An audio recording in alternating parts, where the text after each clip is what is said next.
سرفراز احمد صاحب پوچھتے ہیں، مولانا صاحب الحمدللہ مسلمان ہوں، 5 وقت کی نماز پڑھتا ہوں، 3 حج کر لیے ہیں، بہت سے عمرے کیے ہیں، زکوٰۃ وقت پر دیتا ہوں، صدقات بھی دیتا رہتا ہوں، اللہ کے سامنے عاجزی اور انکساری سے جھکا رہتا ہوں، لیکن دل یہ محسوس کرتا ہے کہ میں وہ بندہ نہیں ہوں جو اللہ کو مطلوب ہے،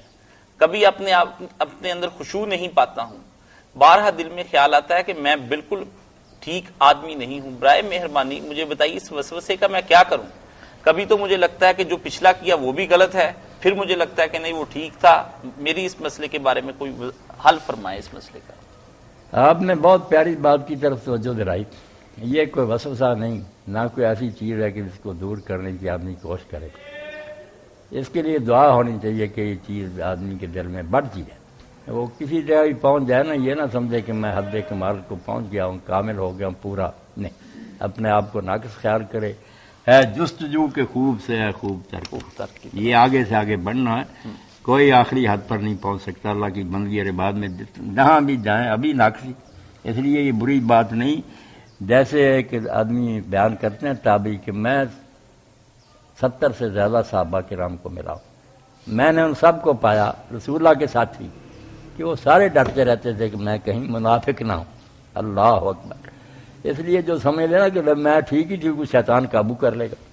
ڈرتے رہیں، اللہ سے دعا مانگتے رہیں کہ اللہ میری خامیاں پوری کر، اور آپ بھی کوشش کرتے رہیں، قرآن حدیث پڑھ کے علماء سے نا اپنی کمیاں پوری محنت جاری رہنی تھی، والذین جاہدوا فینا لنہدینہم سبلنا، اللہ نے ضمانت دی ہے کہ جو مجھے ڈھونڈنے کے لیے محنت کرتے رہیں گے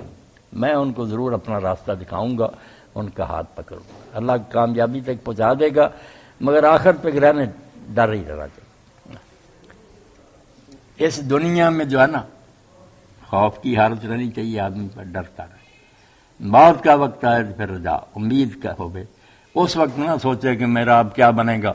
لوگوں سے بھی کہے کہ وہ حدیثیں سناؤ ہیں جن میں خوشخبری ہے، اور آپ بھی یقین کریں،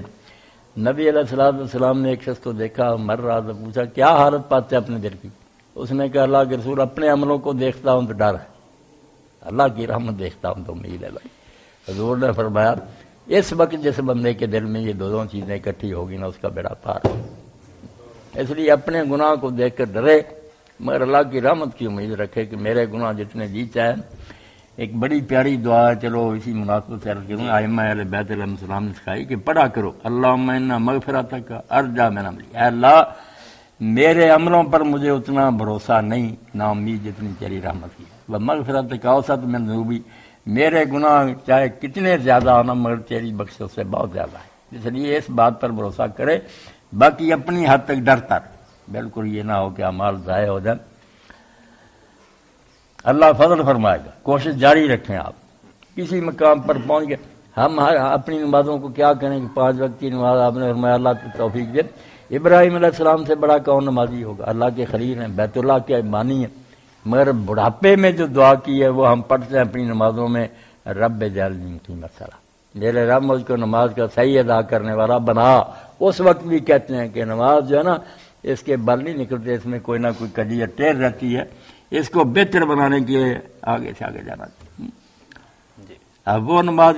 جو ہے جس کا حضور نے فرمایا انما یناجی ربہ، جب مسلمان نماز پڑھے تو خیال کرے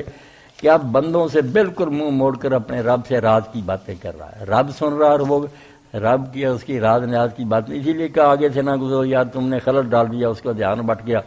وہ اپنے رب سے ہم کلام تھا، تو اس کے لیے محنت جاری رہنی چاہیے، کوئی نہ کہا کہ میں یہاں پہنچ گیا بس کامل ہو گیا، کمی